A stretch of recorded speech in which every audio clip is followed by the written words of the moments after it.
উচ্চ ন্যায়ালয়ৰ স্থানান্তৰৰ বিৰোধিতাৰে তিনিদিনীয়া ধৰ্মঘট কাৰ্যসূচী বাৰ সন্থাৰ আজিৰে পৰা 11 জানুৱাৰীলৈ উচ্চ ন্যায়ালয়ৰ সন্মুখত ধৰ্মঘট কাৰ্যসূচী ৰূপায়ণ বাৰ সন্থাৰ উত্তৰ গুৱাহাটীলৈ আদালত স্থানান্তৰৰ বিৰোধিতাত এই প্ৰতিবাদ 11 জানুৱাৰীত উত্তৰ গুৱাহাটীত শিলান্যাস হ'ব ন্যায়িক চহৰৰ ৰংমহললৈ স্থানান্তৰ হ'ব গুৱাহাটী উচ্চ ন্যায়ালয় ন্যায়িক চহৰৰ শিলান্যাস কৰিব উচ্চতম ন্যায়ালয়ৰ মুখ্য ন্যায়াধীশে অনুষ্ঠান বৰ্জন কৰাৰ পূৰ্বৰ সিদ্ধান্তত অটল হাইকোৰ্ট বাৰ সন্থা শিলান্যাসৰ কাৰ্যসূচীত কোনো সদস্যক অংশ নলবলৈ আহ্বান সন্থাৰ আৰু সেই আহ্বানেৰে তেওঁলোকে প্ৰতিবাদ কৰিছে আমি সেই প্ৰতিবাদস্থলীলৈ পোনপটীয়াকৈ আপোনালোকক লৈ যাম য'ৰ পৰা প্ৰস্তুতি গগৈ সংযুক্ত হৈছে প্ৰস্তুতি আজি বাৰ সন্থাই প্ৰতিবাদ কৰিছে তিনিদিনীয়া কাৰ্যসূচীৰে আজিৰে পৰা কিন্তু ইফালে আকৌ ন্যায়িক চহৰৰ শিলান্যাস কৰিবৰ বাবে উচ্চতম ন্যায়ালয়ৰ ন্যায়াধীশগৰাকীক মতা হৈছে চৰকাৰ বদ্ধপৰিকৰ যে ৰংমহললৈ যাব গোটেই আদালত চৌহদটো এতিয়া এইসকল বাৰ সন্থাৰ যিসকল সদস্য বা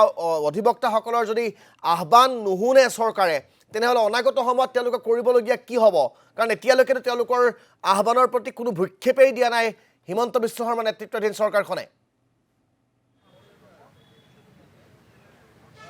হয় ৰাজদীপ চাওক যে দীৰ্ঘদিনৰ পৰা এটা কথা বাৰ এছ'চিয়েশ্যনে কৈ আহিছে যে এই যি গুৱাহাটী উচ্চ ন্যায়ালয় আছে সেয়া স্থানান্তৰিত কৰিব নালাগে এই স্থানৰ পৰা ৰংমহললৈ তেওঁলোকে যাবলৈ নিবিচাৰে বা যোৱাটো তেওঁলোকে নিবিচাৰে সেই কথাখিনিৰ পাছতো বা বহুকেইখন আলোচনা বিলোচনা হৈছে বহুকেইটা পৰ্যায়ত তেওঁলোকে এই কথাটো প্ৰতিবাদ কৰিও জনাইছে কিন্তু চৰকাৰ নিজৰ স্থিতিত অটল তেওঁলোকে ইতিমধ্যে ঘোষণা কৰিছে যে 11 তাৰিখে ৰংমহলত গুৱাহাটী উচ্চ ন্যায়ালয়ৰ যি আচলতে শিলান্যাস শিলান্যাস হ'ব আৰু সেই সিদ্ধান্তৰ পাছতে এতিয়া গুৱাহাটী যি বাৰ এছ'চিয়েশ্যন আছে তেওঁলোকে পুনৰবাৰ প্ৰতিবাদত বহিছে তেওঁলোকে আজিৰ দিনটোৰ পৰা 11 তাৰিখলৈকে অৰ্থাৎ যিদিনাখন শিলান্যাস আছে সেই দিনাখনলৈকে এনেধৰণে প্ৰতিবাদত বহাৰ তেওঁলোকে সিদ্ধান্ত লৈছে আৰু সমান্তৰালকৈ তেওঁলোকৰ যি সন্থাৰ আচলতে মেম্বাৰ আছে তেওঁলোকক সকলোকে অনুৰোধ জনাইছে যে চৰকাৰৰ যিটো সিদ্ধান্ত শিলান্যাসৰ সেই কাৰ্যসূচী তেওঁলোকে কোনেও অংশগ্ৰহণ নকৰাৰ এটা সিদ্ধান্ত লৈছে কিন্তু তাৰ পাছত কি আচলতে ইমান দীৰ্ঘদিনৰ প্ৰতিবাদৰ পাছতো যিহেতু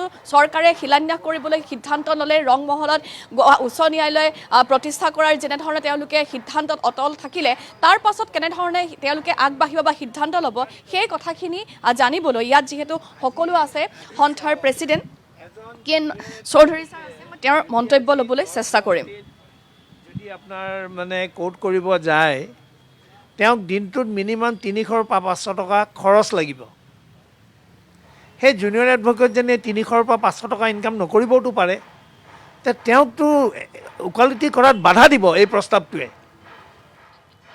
আমি শুনক যাৰ গাড়ী ঘোঁৰা আছে যাৰ অৱস্থা সবল তাৰ কাৰণে একোকে আৰু আপুনি এটা কথা কওকচোন এই শুক্লেশ্বৰৰ পৰা মাছখোৱালৈকে যিটো যান জঁটৰ যিটো পৰিস্থিতি হয় সেইটো কোনে ঠিক কৰি দিব আজি আমি এয়াৰপৰ্টত যাবৰ কাৰণে হ'লে আজিকালি আমি ঘৰৰ পৰা 1.5 ঘণ্টা 2 ঘণ্টা আগতে ওলাওঁ গতিকে এইবোৰতো একো হোৱা নাই আৰু এই দলংখন কেতিয়া হ'ব আৰু আগতে আমাক মুখ্যমন্ত্ৰীয়ে কৈছিলে যে দলংখন যেতিয়া হ'ব আমি গাড়ীত বহি দলংখন পাৰ হৈ চাম যে দলঙৰ সিমূৰৰ পৰা ৰংমহললৈ কিমান সময় লাগে আৰু যদি তাৰপিছত তেওঁলোকে হেনো মাটি অধিগ্ৰহণৰ কথাটো চিন্তা কৰিব সেইবোৰতো আমাক কৈছিলে এই মুখ্যমন্ত্ৰী মিছলীয়া চবেই জানে তেওঁ সদায় মিছা কথাই কৈ আহিছে আমাক সেই কথাটো কৈছিলে যে দলংখন হৈ যোৱাৰ পিছত তেতিয়া আমাৰ মৃণাল চৌধুৰী সভাপতি আছিল আমাৰ সন্থাৰ মই আৰু আমাৰ কেইজনমান সতীৰ্থ গৈ আমি মুখ্যমন্ত্ৰীক লগ ধৰিছিলোঁ মুখ্যমন্ত্ৰীয়ে তেতিয়া আমাক ক'লে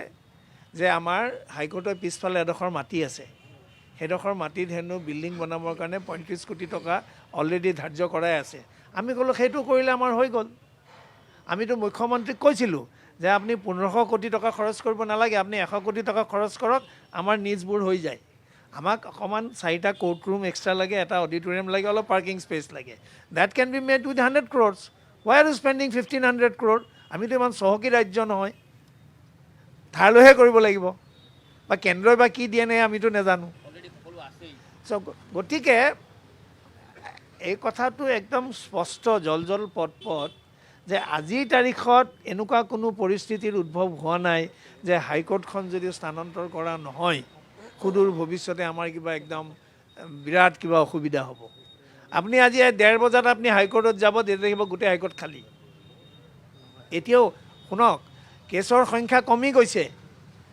আগতে আমাৰ ৰিট পিটিশ্যন 10,000 প্লাছ হৈছিলে আজিকালি 6,000 7,000তে সীমিত। উকিলৰ সংখ্যা বাঢ়িছে, এইবোৰ কথা কোনে ভাবিছে? MLA দৰমহাটো ডেইলি বাঢ়ে, উকিলসকলক তেওঁলোকে কিবা ষ্টাইপেণ্ড দিছে জানো?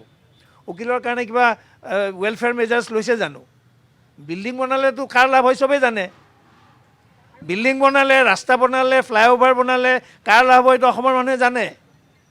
গতিকে এইটো উন্নতিৰ কোনো হেৰি নহয়, উদাহৰণ নহয়। উন্নতিৰ উদাহৰণ কেতিয়া হ'ব জানে? মানুহ যেতিয়া স্বাৱলম্বী হ'ব, যেতিয়া আমি মহিলাসকলক আমি এম্পাৱাৰ কৰিম, আমি মানুহক চাকৰি দিম, আমি তেওঁলোকক এটা আৰ্জন কৰাৰ এটা উপায় উলিয়াই দিম। খালি বিল্ডিং বনাই থাকিলে ডেভেলপমেণ্ট নহয়তো।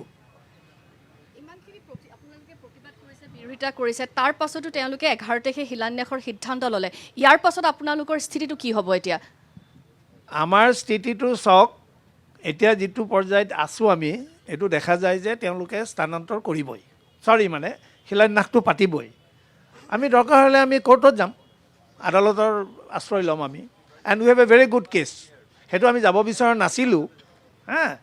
উই have a very strong point. And মই এটাই উদাহৰণ দিলোঁ, গুৱাহাটীৰ নিচিনা চিমিলাৰ কেছ এটা উত্তৰাখণ্ডতো কৰিব ওলাইছিলে, সুপ্ৰিম কোৰ্টে এইটো ষ্টে কৰি দিছে। এইখিনিয়ে ক'লোঁ আৰু তেওঁলোকে এটা নিৰ্দেশনা দিছে বুলি আমি খবৰ পাইছোঁ যে এই শিলান্যাসত যিসকল চৰকাৰী অধিবক্তা আছে তেওঁলোকক উপস্থিত থাকিবৰ কাৰণে জনাইছে। ভাল প্ৰশ্ন কৰিলে, এইটো মই দিয়ে দিছোঁ ৰ'ব। সেইটো এটা ভাল প্ৰশ্ন কৰিলে, মই এইটো আপোনালোকক পঢ়ি শুনাই দিওঁ। সেইটো কাক দিলে মাত্ৰ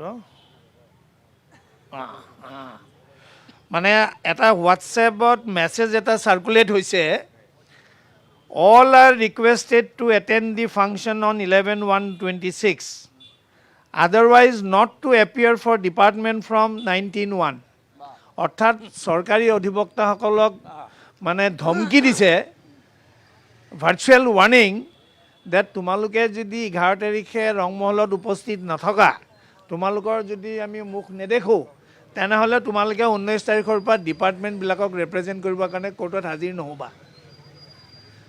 চৰকাৰ তাৰমানে চাওক, তাৰমানে এই যিটো পদক্ষেপ এইটো ইমানেই ৰাইজৰ কাৰণে গ্ৰহণযোগ্য যে মানুহৰ উপস্থিতিৰ কাৰণে তেওঁলোকে এনেকুৱা ভাবুকি দিব লগা হৈছে। ইয়াতকৈ আৰু কি ক'ম? All are requested to attend the function on 11/1/26, otherwise not to appear for department from 19/1। এইটো কোনে দিছেতো আপোনালোকে গম পাইছে, মই নামটো নকওঁ আৰু আপোনালোকেতো উলিয়াই ল'ব। গতিকে চৰকাৰে নিজেও জানে যে এই যিটো ষ্টেপছ লৈছে এইটো ৰাইজৰ হিতত নহয়। যিহেতুকে ৰাইজৰ হিতত নহয়, তেওঁলোকে এনেকুৱা পদক্ষেপ ল'বৰ কাৰণে বাধ্য হৈছে। আৰু আপোনালোকে জানে আমাৰ এটা ৰিফাৰেণ্ডাম হৈ গ'ল ৰিচেণ্টলি। সেইদিনাখন আমাৰ 1350 মান ভোট হৈছিলে, তাৰে ভিতৰত 1164টা বিপক্ষে দিলে, 154টাই পক্ষত দিলে, 9টা ভোট ৰিজেক্ট হ'ল নেকি, আৰু 27টা নোটা, 13টা ৰিজেক্ট হৈছে। গতিকে অভাৰৱেলমিং গৰিষ্ঠ সংখ্যক অধিবক্তাৰ মত যে আমি তাত যাব নালাগে। এই যিটো গৰিষ্ঠ সংখ্যক অধিবক্তাৰ মত, এইটোক সন্মান জনাইতো চৰকাৰ বা উচ্চ ন্যায়ালয়ে কিবা এটা পদক্ষেপ লোৱা উচিত আছিল। আৰম্ভণিতেতো কৈছিলে যে 3জন বা 4জন উকিলেই কৰে, কাৰণ তেওঁলোকে এটা কণ্টেম্প প্ৰচিডিঙো কৰিছে আমাৰ এগেইনষ্টে, আমাৰ অসমৰ গ্ৰেট এডভকেট জেনেৰেল। গতিকে সময়ে ক'ব, আৰু আমি একদম দৃঢ় যে 11 তাৰিখে শিলান্যাস হ'লেই যে বিল্ডিং এটা হৈ দিব এনেকুৱাটো কথা নাই। গতিকে আমাৰ হাতত লিগেল ৰুটটো জল পট হৈ মুকলি হৈ আছে, আমি দৰকাৰ হ'লে সেইটোও ল'ম। আৰু উদাহৰণস্বৰূপে মই ক'লোৱেই, সিদিনা উচ্চতম ন্যায়ালয়ে উত্তৰাখণ্ডৰ ক্ষেত্ৰত এনেকুৱা এটা ডিচিশ্যন ষ্টে কৰি দিছে। আপোনাৰ ওচৰলৈ আহিব বিচাৰিম। ইতিমধ্যে কৈছে যে দৰকাৰ হ'লে আপোনালোকে ন্যায়ালয়ে কাষ কাপিব বা লিগেল প্ৰচিডিউৰ মতে আগবাঢ়িব। আচলতে এইটো পূৰা সিদ্ধান্ত আপোনালোকে লৈ লৈছে যে শিলান্যাস হ'লেও ইয়াৰ পৰা আপোনালোক নাযায়। না, আমিতো এইটো বিৰোধিতা কৰিছোঁৱেই। ইতিমধ্যে আমাৰ সভাপতিয়ে ক'লে, প্ৰেচিডেণ্টে ক'লে যে অভাৰৱেলমিং মেজৰিটি, আমাৰ ৰেফাৰেণ্ডাম হৈছে, ৰেফাৰেণ্ডাম হোৱাৰ পিছত সকলোৱে কৈছে যে আমি নাযাওঁ। গতিকে আমি নাযাওঁ বুলি এবাৰ কোৱাৰ পিছত এইটো যিটো সৰ্বসন্মত সিদ্ধান্ত, আমি সেই সৰ্বসন্মত সিদ্ধান্তৰ লগত আছোঁ। তিনিটা বিষয় আমাৰ কাৰণে গুৰুত্বপূৰ্ণ। এটা হ'ল যে তাত যিটো সিদ্ধান্ত লোৱা হৈছে শ্বিফটিঙৰ, এই সিদ্ধান্তটো লওঁতে অধিবক্তা সমাজৰ লগত এবাৰো আলোচনা নকৰিলে, তেওঁলোকে নিজাববীয়াকৈ সিদ্ধান্ত ল'লে। দ্বিতীয়তে কথাটো হ'ল যে অধিবক্তাৰ অসুবিধা, লিটিগেণ্টৰ অসুবিধা আৰু ব্যাপক হাৰৰ পইচাৰ খৰচ, প্ৰায় 5,000 কোটিৰ ওচৰা-ওচৰি টকা তেওঁলোকে খৰচ কৰিব।